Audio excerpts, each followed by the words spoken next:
Advice ko sa mga gustong mag-fishing gamit ang fishing reel at fishing rod ay mag-umpisa kayo sa mga ganitong rod, telescopic. At ito ay mas madaling dalhin at bitbitin. At kung makakita kayo ng mga rod na ganito na mabigat, ay iwas-iwasan na ninyo dahil mahirap din itong gamitin at mabigat ihagis. At bago kayo maggamit ng mga ganitong rod, mga medium heavy, ay mag-umpisa muna kayo sa mga ganitong rod, mga telescopic. Dahil ito ay mas mura at mas matibay. Ang pwede ninyong iterno rito, mga 5,000 or 8,000 series na reel. Tsaka kayo medium heavy. Ang medium heavy ay ginagamitan natin to ng 4,000 series na reel or 5,000 series.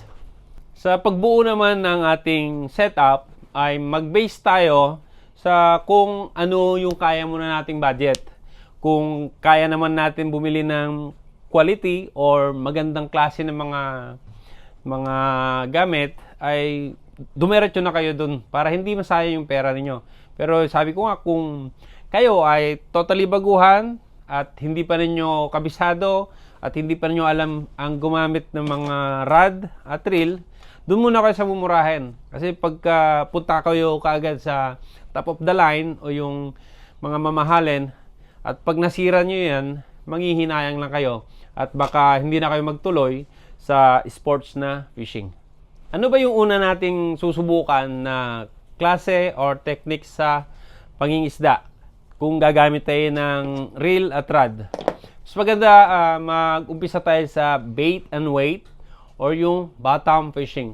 Doon kasi natin matututunan yung style or technique, paano tayo magtali ng ating line sa hook, yung pagdudugtong natin ng main line sa leader line, at yung tamang paghagis, yung pagtansya natin.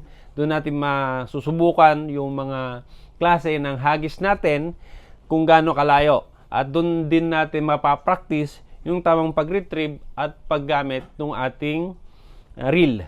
Sabihin na natin na marunong ka na mag-retrieve, marunong ka na maghagis, at gusto mong manghuli ng mas malaki gamit ang lure. Ngayon, dun sa area mo ay kailangan mong ibase naman yung bubuuin mong setup.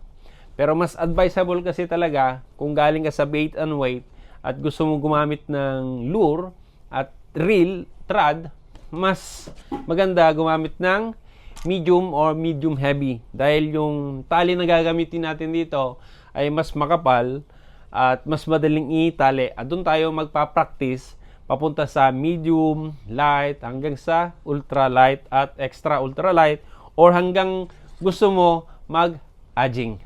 So yun lang muna yung pwede kong i-share sa inyo about sa pag-uumpisa sa pagpasok sa sports fishing.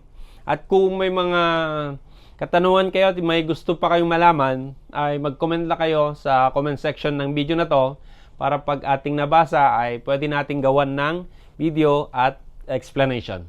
Thank you so much and God bless.